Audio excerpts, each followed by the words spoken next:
Welcome dear student, excellent correct classes के online platform पर एक बार फिर से आप सभी का हार्दिक स्वागत है। लास्ट वाला जो वीडियो था उसमें 39 नंबर तक क्वेश्चन अपन ने कंप्लीट कर लिए थे। 40वां प्रश्न जो है आज अपना यहाँ रहने वाला है 40 नंबर क्वेश्चन मैथमेटिक्स का। तो देखिए भाई किस प्रकार से करेंगे। और परसेंटेज चैप्टर अपना चल रहा है जिसका लगभग ये आपका आज लास्ट वीडियो रहने वाला है। ठीक है मेरे दोस्तों, तो 40वां प्रश्न देखिए किस प्रकार से करेंगे। शीला की आमदनी रोहित की आमदनी से 30% अधिक है। देखिए भाई सबसे पहले तो देखो किसकी आमदनी पूछी इसने, रोहित की आमदनी पूछी है। तो आपको पता है जिसकी आमदनी आपको ज्ञात करनी होती है उसको उधर लिखते हैं। तो रोहित की आमदनी पूछी तो यहाँ लिख दूंगा मैं रोहित की आमदनी। ठीक है ना मेरे दोस्तों, रोहित की आमदनी पूछी यहाँ लिख देंगे पर रोहित की आमदनी। और दूसरा कौन है, दूसरा है शीला, तो शीला को अपन इधर लिख देंगे। ठीक है मेरे दोस्तों, अब देखिए किसकी पूछ रहा है, देखो किससे अधिक है, ज्यादा है कम है। देखो यहाँ कह रहा है कि रोहित की आमदनी से 30% अधिक है। रोहित की आमदनी से 30% अधिक है। देखो रोहित से अधिक है तो रोहित की मानेंगे अपन, किसकी मानेंगे मेरे दोस्तों, रोहित की आमदनी अपन मानेंगे। तो रोहित की आमदनी को मैंने 100 मान लिया। ठीक है ना। अब देखो शीला की आमदनी है ना वो रोहित से 30% अधिक है, तो 30 जोड़ लो इसमें, तो शीला की हो जाएगी आपके पास 130। ठीक है, फिर इसने 16,900 किसकी दे रखी है, शीला की आमदनी दे रखी है। तो शीला की आमदनी लिख देंगे अपन 16,900। कितना लिख देंगे मेरे दोस्तों, 16,900। और रोहित की आमदनी आपको ज्ञात करनी है तो रोहित की आमदनी क्वेश्चन मार्क लगा देंगे। अब रोहित की आमदनी आ जाएगी, यहाँ लिख दो रोहित की आमदनी या रोहित की आय। क्या लिखेंगे मेरे दोस्तों, रोहित की आय। रोहित की आय लिख देंगे। रोहित की आय कैसे निकालेंगे मेरे दोस्तों, कि प्रश्न में आपको जो दिया हुआ है उसे लिख दो। 16,900 आपको दिया हुआ है, 16,900 लिख दो। अब 16,900 किसकी आय मेरे दोस्तों, शीला की। ये शीला की आय, ये तो शीला की आय से ही डिवाइड कर देंगे अपन इसको। और मल्टीप्लाई किससे करते हैं, जो पूछा है रोहित की आमदनी पूछी, तो रोहित की आमदनी कितनी है 100 से इसको मल्टीप्लाई कर देंगे और काट दो इसको। देखो 1 0 से 1 0, एक ही कटेगी बस, एक ही तो कटेगी। फिर 13 से इसको 169 में 13 का भाग कितनी बार जाएगा, 13 बार, और पीछे 1 0 और है भी। ठीक है ना, तो इसका आंसर जो आएगा मेरे दोस्तों कितना आएगा, ये 13 और 1 0 ये 2 0, 13,000 आएगा। कितना आएगा मेरे दोस्तों, 13,000, 13,000 रुपये। 13,000 रुपये जो है आपका करेक्ट आंसर हो जाता है। तो ऑप्शन बी जो है आपका बिल्कुल करेक्ट आंसर हो जाता है। बढ़िया प्रश्न है, देखिए इंपॉर्टेंट ट्रिक से करना, कोई दिक्कत आपके नहीं आने वाली है। ठीक है मेरे दोस्तों, तो 13,000 रुपये, 13,000 रुपये जो है आपका करेक्ट आंसर हो जाएगा। नेक्स्ट अपन 41 की बात करेंगे। 41 नंबर क्वेश्चन की मैं यहाँ बात करूंगा। ऑप्शन नीचे जा रहे हैं, कोई बात नहीं, पहले क्वेश्चन को कर लेंगे, ऑप्शन बाद में देख लेंगे। पहले क्वेश्चन को पढ़ लेते हैं फिर यहाँ कर लेंगे अपन, है ना। देखिए भाई क्या कह रहा है क्वेश्चन, क्वेश्चन कह रहा है आपका कि कमला को एक परीक्षा में 100 अंक प्राप्त हुए। क्या मेरे दोस्तों, कमला को एक परीक्षा में 100 अंक प्राप्त हुए। कमला को कितने अंक प्राप्त हुए, 100 अंक जो है प्राप्त हुए। कमला को एक परीक्षा में 100 अंक प्राप्त हुए। कितने प्राप्त हुए मेरे दोस्तों, 100 अंक प्राप्त हुए, तथा 20 अंक कम प्राप्त होने के कारण वो प्रथम श्रेणी में उत्तीर्ण होने से रह गई।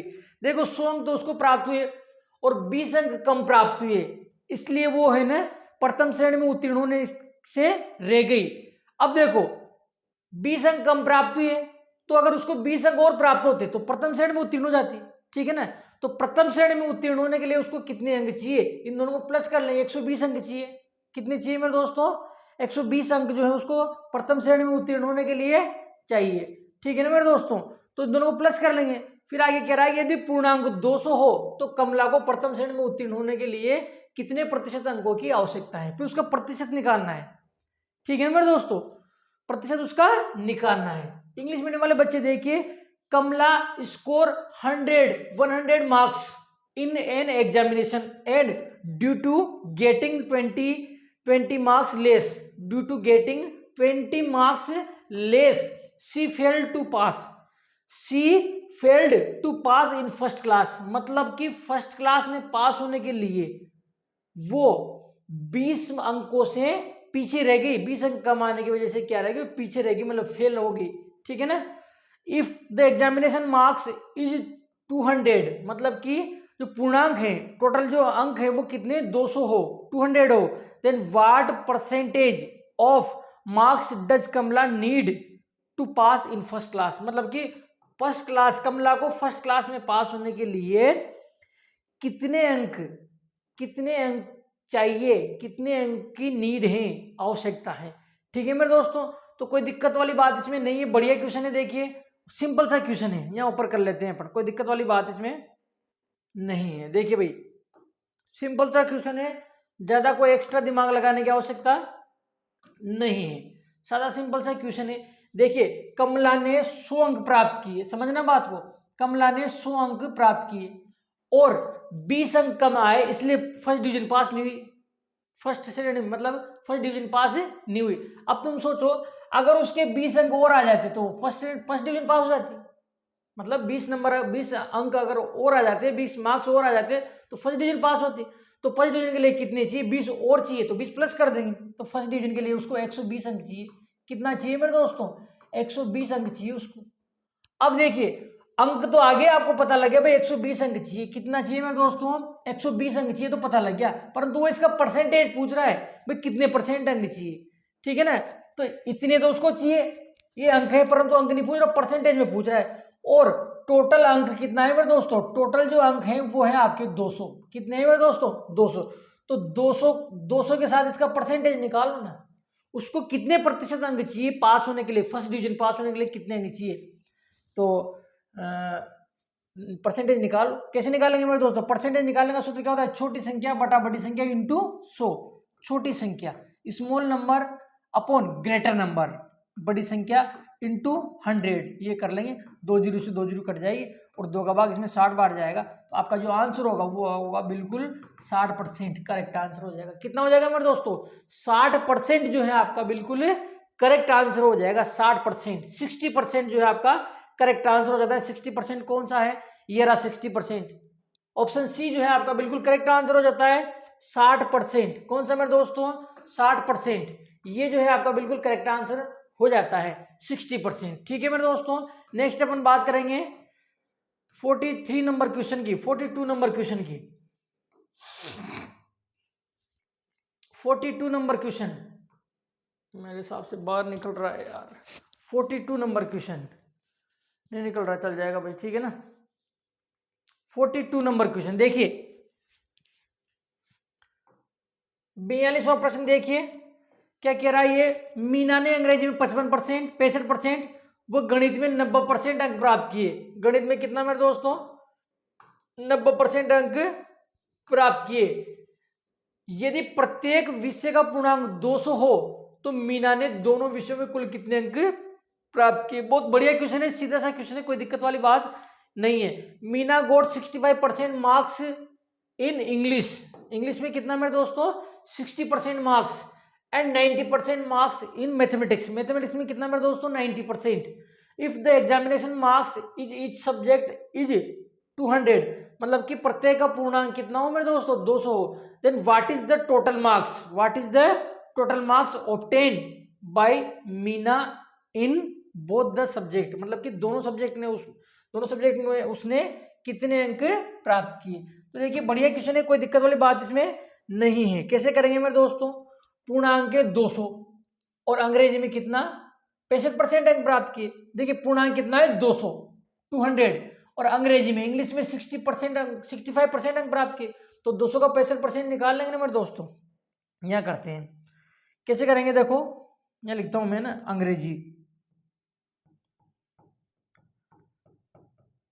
अंग्रेजी में कितना अंक प्राप्त किए मेरे दोस्तों 65%, किसका 200 का, तो ये तो आ जाएगा 200 का 65%, कितना आ जाएगा मेरे दोस्तों 200 का 65% निकाल लेंगे अपन। फिर देखिए गणित में ये निकाल लो पहले, 200 और का की जगह गुणा 65 और प्रतिशत को हटा के बटा 100, काट देंगे इसको, 2 जीरो से 2 जीरो, और 65 को 2 से गुणा करोगे 130 आ जाएगा मेरे दोस्तों। कितना आ जाएगा 130 अंक, मतलब अंग्रेजी में तो उसने 130 अंक प्राप्त किए।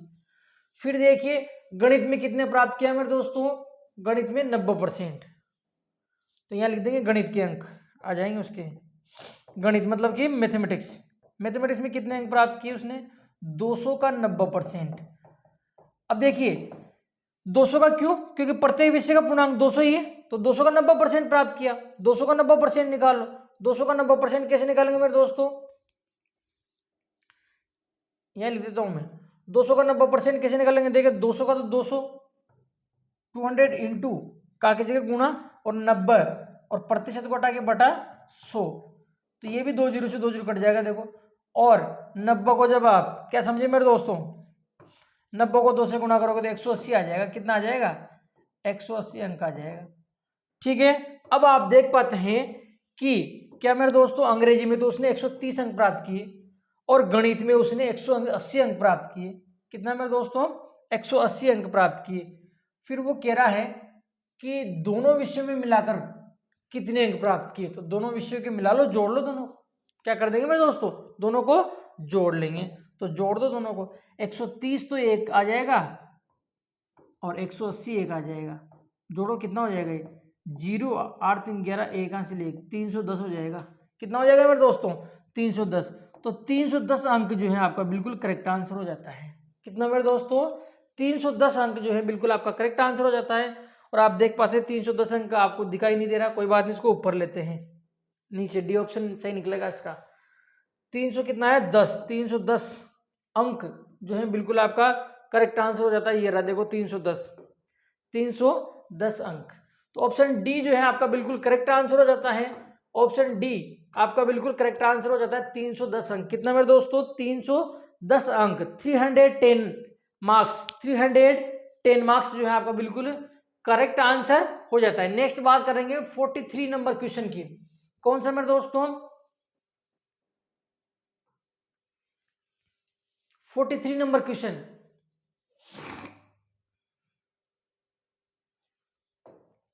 43वां प्रश्न डिस्प्ले पे आपके सामने है। देखिए किस प्रकार से करेंगे कि मुकेश प्रतिदिन 1400 रुपए कमाता है, 1400 रुपए कमाता है। मुकेश प्रतिदिन कितना कमाता है मेरे दोस्तों? 1400 रुपए कमाता है। प्रतिदिन 1400 रुपए जो है वो कमाता है। उसकी कमाई में 5% की वृद्धि होगी। कमाई में कितनी वृद्धि होगी मेरे दोस्तों? 5% की वृद्धि होगी। अब मुकेश की प्रतिदिन कमाई क्या होगी? बढ़िया क्वेश्चन है, कोई दिक्कत नहीं। Mukesh earns rupees 1400। कितना मेरे दोस्तों? 1400 पर डे। पर डे कितना कमाता है? 1400। ठीक है, his earning have increased by 5%, मतलब उसकी जो अर्निंग है वो 5% इंक्रीज हो गई। Now what will B Mukesh daily earning, मतलब मुकेश की डेली अर्निंग क्या होगी, ये आपको फाइंड करना है। मुकेश की डेली अर्निंग क्या होगी? तो कोई दिक्कत वाली बात नहीं है, बहुत सिंपल सा क्वेश्चन है, बढ़िया क्वेश्चन है, कोई दिक्कत वाली बात इसमें है नहीं। कैसे मेरे दोस्तों? देखना कितना कमाता है? 1400 रुपये। 5% की वृद्धि होगी तो 5% का मान निकाल लो। देखो कमाता कितना है? 1400 और 5% की वृद्धि होगी। यहाँ लिखना चाहो तो लिख सकते हो आप कि कमाता है, कितना कमाता है मेरे दोस्तों? 1400 रुपये, 1400 रुपये, और 5% की वृद्धि होगी तो 5% का मान निकाल लेंगे ना अपन। 1400 का 5% निकालेंगे। कैसे निकालेंगे मेरे दोस्तों? 1400 और का की जगह है ना गुणा का चिन्ह लगा देंगे 5 और परसेंट को उठा के क्या कर देंगे मेरे दोस्तों? बटा 100 कर देंगे। 2 जीरो से 2 जीरो 70 रुपये आ जाएगा। कितना आ जाएगा मेरे दोस्तों? 70 रुपये आ जाएगा। अब बात समझना, देखो वो कितने कमाता है? 1400 रुपये, 1400 रुपये कमाता है। 5% की वृद्धि होगी मतलब 70 रुपये की वृद्धि होगी। कितने की मेरे दोस्तों? 70 रुपये की वृद्धि होगी। अब मुकेश की प्रतिदिन कमाई क्या होगी? अब क्या होगी मुकेश की कमाई? तो इन दोनों को प्लस कर लेंगे ना मेरे दोस्तों, नहीं समझे भाई? 1400 रुपये, 1400 रुपये कमाता है, 1400 रुपीज वो जो है कमाता है। अब उसकी जो सैलरी है 5% इंक्रीज होगी, 5% बढ़ी, तो अब उसकी सैलरी क्या होगी? तो 5% का मान इसमें जोड़ देंगे ना, 5% का मान जो ये आया है इसमें प्लस कर देंगे। तो अब उसकी प्रतिदिन कमाई क्या होगी? तो दोनों को प्लस कर दो। तो ये जो 1400 है, कितना है मेरे दोस्तों? 1400, इसमें आप 70 रुपये जोड़ दो तो आपका आंसर आ जाएगा 1470 रुपये। 1470 रुपीज, 1470 रुपीज जो है आपका करेक्ट आंसर हो जाता है। कौन सा? ये रहा ऑप्शन बी जो है आपका बिल्कुल करेक्ट आंसर हो जाता है, 1470 रुपीज। ठीक है मेरे दोस्तों, नेक्स्ट अपन बात करेंगे 44 नंबर क्वेश्चन की। ये भी वैसा ही क्वेश्चन है, देखिए भाई, थोड़ा सा अलग है, कोई दिक्कत नहीं है, पर है वैसा ही क्वेश्चन। पूरा दिख रहा है ना आपको डिस्प्ले पे? बिल्कुल ठीक है। 44 नंबर क्वेश्चन देखिए किस प्रकार से करेंगे, बढ़िया क्वेश्चन है, कोई दिक्कत वाली बात इसमें नहीं है। ठीक है ना मेरे दोस्तों, एक साइकिल सवार क्या कह रहा है, एक साइकिल का मूल्य 1600 रुपये है, 1600 रुपये है। साइकिल के मूल्य में 3% की वृद्धि होगी, तो अब 4 साइकिल का मूल्य क्या होगा। बिल्कुल वैसा ही क्वेश्चन है, परंतु यहाँ 4 साइकिलों का मूल्य पूछा है, एक का पूछना चाहिए था, कितने का पूछा है, 4 साइकिलों का मूल्य पूछा है, और यहाँ एक का दिया हुआ है, तो कोई दिक्कत नहीं है। 4 साइकिलों का मूल्य पूछा है ना मेरे दोस्तों, देखना एक साइकिल का मूल्य दिया हुआ है आपको इतना, अब एक साइकिल का मूल्य दिया हुआ है, तो आंसर भी आपका एक साइकिल का मूल्य आएगा। ये कितने का पूछ रहा है, 4 साइकिल का, तो 4 से मल्टीप्लाई कर देंगे मेरे दोस्तों, 4 से गुणा कर देंगे, और 4 से जब आप इसको गुणा करोगे तो आपका बिल्कुल करेक्ट आंसर जो है आ जाएगा। ठीक है मेरे दोस्तों, कोई दिक्कत नहीं है। The price of A bicycle is rupees 1600 rupees. ठीक है ना मेरे दोस्तों, the price of A bicycle is rupees 1600।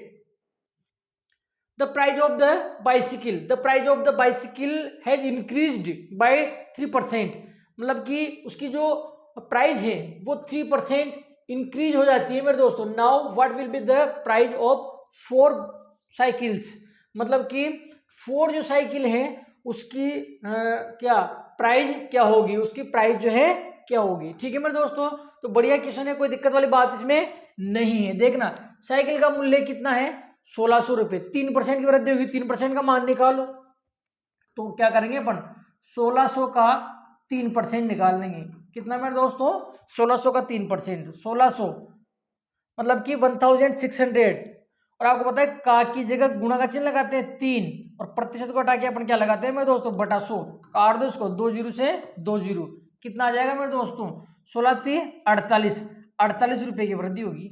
बात समझना, पहले साइकिल का मूल्य कितना था, बात समझना, पहले साइकिल का मूल्य कितना था 1600 रुपये, 1600 रुपीज। अब साइकिल के मूल्य में क्या समझे मेरे दोस्तों, अब साइकिल के मूल्य में 3% वृद्धि होगी, मतलब 48 रुपये की वृद्धि होगी। कितने की वृद्धि होगी मेरे दोस्तों, 48 रुपये की वृद्धि होगी। अब साइकिल का मूल्य कितना हो जाएगा, दोनों को प्लस कर देंगे ना मेरे दोस्तों, पहले मूल्य कितना था 1600 रुपये, कितने की वृद्धि होगी 48 रुपये की वृद्धि होगी मेरे दोस्तों। अब साइकिल का मूल्य कितना हो जाएगा, दोनों को प्लस कर देंगे, तो 1648 हो जाएगा। अब साइकिल का मूल्य कितना हो जाएगा मेरे दोस्तों 1648 रुपये। अब साइकिल का मूल्य हो जाएगा 1648 रुपीज। ये जो है एक साइकिल का, वन जो साइकिल है उसकी प्राइस आ जाती है, क्या आ जाती है मेरे दोस्तों, एक साइकिल का मूल्य आ जाता है। परंतु वो तो 4 साइकिल का मूल्य पूछ रहा है, देखो किसका पूछ रहा है 4 का, तो 4 से मल्टीप्लाई कर दो ना इसको। जब आप इसको 4 से मल्टीप्लाई करोगे तो 4 जो बाइसिकल है उसका मूल्य आपके पास आ जाता है। ठीक है मेरे दोस्तों, इसको 4 से मल्टीप्लाई कर दो तो 4 साइकिल का मूल्य आ जाएगा। तो ये जो 1648 है ना मेरे दोस्तों, इसको क्या करेंगे अपन 4 से गुणा कर देंगे, कर दो 4 से गुणा, कितना आ जाएगा 8 चौक 32, 2 हासिल 3, 4 चौक 16, 3 19, 9 हासिल 1, और 16 चौक 64, 1 65, कितना आ जाएगा मेरे दोस्तों, ये आ जाएगा 6592 रुपये। कितना आ जाएगा 6592 रुपये, 6592 रुपये। ऑप्शन बी जो है आपका बिल्कुल करेक्ट आंसर हो जाता है, 6592 रुपये। कितना मेरे दोस्तों 6592 रुपये बिल्कुल आपका करेक्ट आंसर हो जाता है। 6592 रुपीज, 6592 रुपीज जो है आपका बिल्कुल करेक्ट आंसर हो जाता है। इस प्रकार का सवाल जो है परीक्षा में पूछा जाता है, इस प्रकार के क्वेश्चन जो है एग्जाम में आपसे पूछे जाते हैं, और उन क्वेश्चन को जो आप गलत कर देते हैं। ठीक है ना, तो सिंपल सा क्वेश्चन था, कोई दिक्कत वाली बात इसमें नहीं थी। ठीक है मेरे दोस्तों, अब देखिए थोड़े से अलग टाइप के क्वेश्चन आते हैं, और इसको किस प्रकार से करना है मैं क्लियर कर देता हूं। देखिए इसमें एक फॉर्मूला बताऊंगा मैं आपको, ठीक है मेरे दोस्तों, एक फॉर्मूला बताता हूं मैं, उस फॉर्मूले को आपको लिख लेना, नोट कर लेना। क्यों मेरे दोस्तों, क्योंकि जब अपन ने इस चैप्टर के परसेंटेज प्रतिशत प्रश्नावली के जब अपन ने फॉर्मूले पढ़े थे, तो वहां मैंने ये वाला फॉर्मूला आपको नहीं बताया था। ठीक है मेरे दोस्तों, तो इस फॉर्मूले को आप लिख लेना, नोट कर लेना कहीं। ठीक है मेरे दोस्तों, क्या होता है, एक फॉर्मूला होता है, देखिए थोड़ी सी बात करते हैं अपन, डिस्कस करते हैं। एक फॉर्मूला होता है कि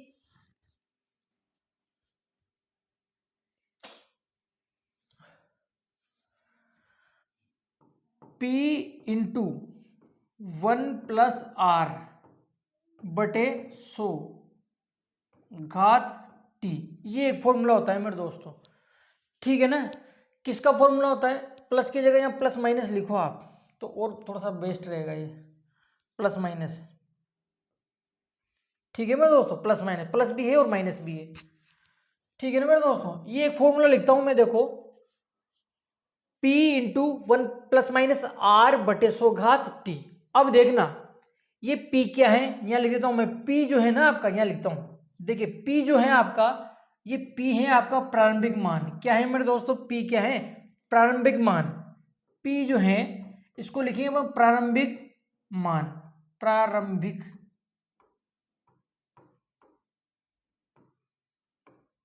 मान मतलब कि स्टार्टिंग वैल्यू, ठीक है मेरे दोस्तों। और R जो है वो आपके हैं दर। R क्या है मेरे दोस्तों? दर, मतलब कि रेट, किसकी? वृद्धि या कमी की। किसकी दर है मेरे दोस्तों? वृद्धि या कमी की दर, ठीक है मेरे दोस्तों। वृद्धि या कमी की दर है आपके R, रेट है मतलब डिक्रीज और इंक्रीज की। और T जो है, T आपका समय है। T क्या है मेरे दोस्तों? आपका समय, मतलब कि टाइम, ये आप कह सकते हो वर्ष। क्या है ये? आपका वर्ष है। तो इतना सारा सब कुछ आपको याद कर लेना है और ये फॉर्मूला आपको ध्यान रखना है, ठीक है मेरे दोस्तों। क्या समझे? एक बार फिर से देखिए, फॉर्मूला क्या होगा? P इंटू 1+-R बटे 100 घात T। P क्या है मेरे दोस्तों? P है आपका प्रारंभिक मान, मतलब कि स्टार्टिंग वैल्यू, इनिशियल वैल्यू भी आप इसको कह सकते हो, कोई दिक्कत नहीं है। और R क्या है मेरे दोस्तों? वृद्धि या कमी का प्रतिशत। R क्या है? वृद्धि या कमी का प्रतिशत, या वृद्धि या कमी की दर, ठीक है ना मेरे? तो रेट है, मतलब R क्या है आपका? रेट। और T जो है आपका, T समय है, टाइम है T, या वर्ष भी आप इसको कह सकते हो, ठीक है ना। अब ये कहाँ लागू करना है? सबसे पहले तो प्लस माइनस क्या है मैं बताऊं आपको। ये प्लस और माइनस का मतलब क्या है? प्लस और माइनस का मतलब क्या है? ध्यान रखना, अगर वृद्धि हो रही है तो प्लस काम में लेंगे, कमी हो रही है तो माइनस काम में लेंगे, ये चीज ध्यान रखनी है आपको। वृद्धि हो रही है मतलब कि इंक्रीज हो रहा है तो प्लस लगाएंगे यहाँ, और अगर कमी हो रही है, डिक्रीज हो रहा है तो माइनस लगाएंगे, ठीक है मेरे दोस्तों। ये सारा सब कुछ जो है आपको याद रख लेना है। आ जाएगी बात समझ में? अब देखिए नेक्स्ट क्या कह रहा है ये, कि एक गांव की जनसंख्या प्रतिवर्ष 2% बढ़ती है। अब जनसंख्या क्या हो रही है? बढ़ रही है 2%, तो ये दर है, प्रतिवर्ष बढ़ती है कितना? 2%, तो ये दर है मेरे दोस्तों। क्या है ये? आर। क्या है ये? आर। समझ जाएंगे? इंग्लिश मीडियम वाले बच्चे देखिए, the population of A village increase by 2%। देखो इंक्रीज क्या हो रहा है? ये इंक्रीज हो रही है, ठीक है ना। बढ़ रही कितना? 2%। तो 2% क्या है मेरे दोस्तों? आर। अब मैंने क्या बताया था कि बढ़ती है मतलब वृद्धि हो रही है, तो ये आर किस में आएगा? प्लस में आएगा। इंक्रीज का मतलब प्लस में, इंक्रीज का मतलब क्या होगा मेरे दोस्तों? प्लस में। और डिक्रीज हो तो माइनस में। आगे देखिए, यदि गांव की जनसंख्या 10,000 है, गांव की जनसंख्या कितनी है? 10,000, तो ये आपका पी है। कौन है मेरे दोस्तों? पी, प्रारंभिक मान। क्या है ये मेरे दोस्तों? प्रारंभिक मान है, स्टार्टिंग वैल्यू है कितना? 10,000, तो ये पी है, ठीक है ना। तो देखिए, if the population of village is 10,000, तो 10,000 जो है ये कौन है मेरे दोस्तों? पी है, प्रारंभिक मान है। आगे कह रहा है तो 2 वर्ष बाद गांव की जनसंख्या कितनी हो जाएगी? देखो 2 वर्ष बाद, समय दे रखा है 2 वर्ष, 2 वर्ष क्या दे रखा है? समय, तो ये टी है आपका। क्या है मेरे दोस्तों? टी। 2 वर्ष बाद, 2 वर्ष दे रखा है ना, तो 2 वर्ष क्या है आपका? समय है, टी है, ठीक है ना, टाइम है। Then what will be the population of the village after 2 year, तो ये 2 ईयर क्या है आपका? टाइम है। क्या है मेरे दोस्तों? टाइम, मतलब कि टी, ठीक है ना। 2 वर्ष बाद गांव की जनसंख्या कितनी हो जाएगी? तो इस प्रकार का क्वेश्चन आ जाए ना कि गांव की जनसंख्या कितनी होगी, 2 वर्ष बाद जनसंख्या कितनी होगी, 2 वर्ष बाद मूल्य कितना होगा, इस प्रकार का सवाल जो अगर आता है तो फिर आपको इस फॉर्मूले से करना है, ठीक है मेरे दोस्तों। फॉर्मूले को नोट कर लेना, सारा सब कुछ मैंने समझा दिया है, इसको आप अच्छी तरीके से नोट कर लेना। अब इसके क्वेश्चन की बात करते हैं, किस प्रकार से करेंगे क्वेश्चन। देखो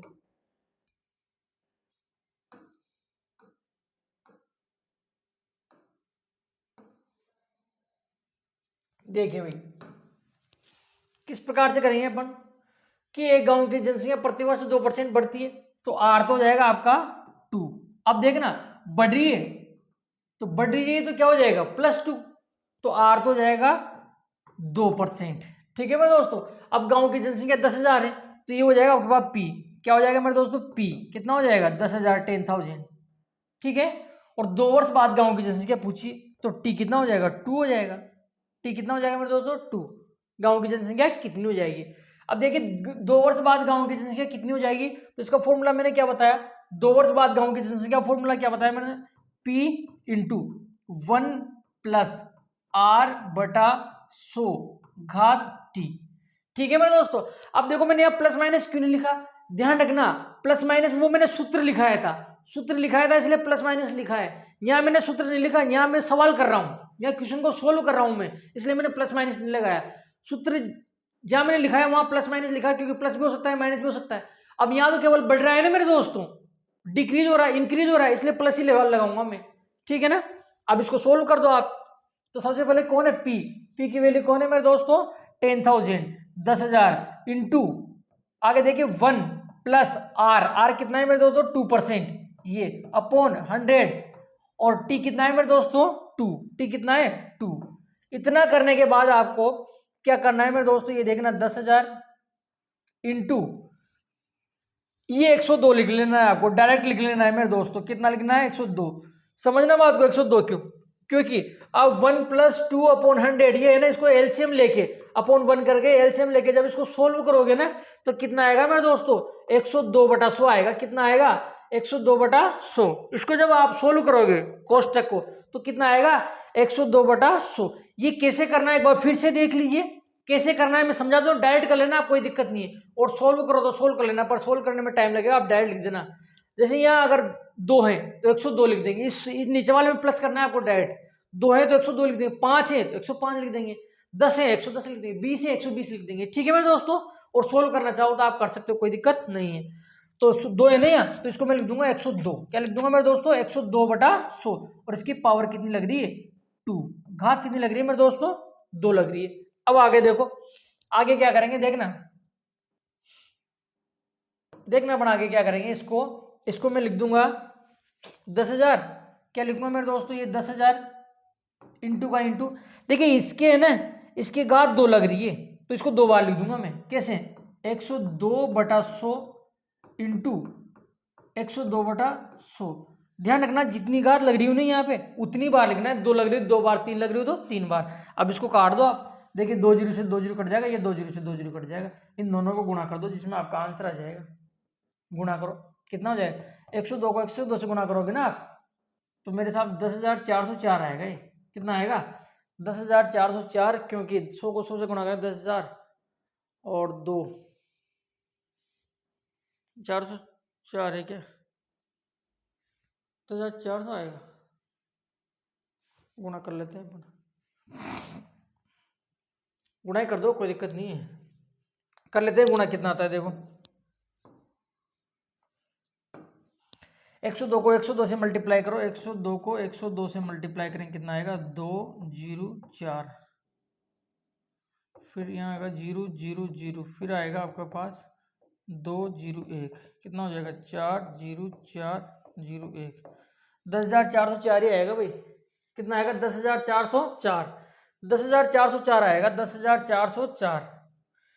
देखिए भाई इन दोनों को जब अपन मल्टीप्लाई करेंगे ना, इन दोनों को मल्टीप्लाई करेंगे कितना है 10,404, ये आ जाएगा। अब कौन से ऑप्शन में दे रखा है देखो, नहीं दे रखा ना, तो 10,400 ये गलत है, 10,404 कर लेना इसको, 10,404 कितना आएगा मेरे दोस्तों 10,404, साफ लिखू क्या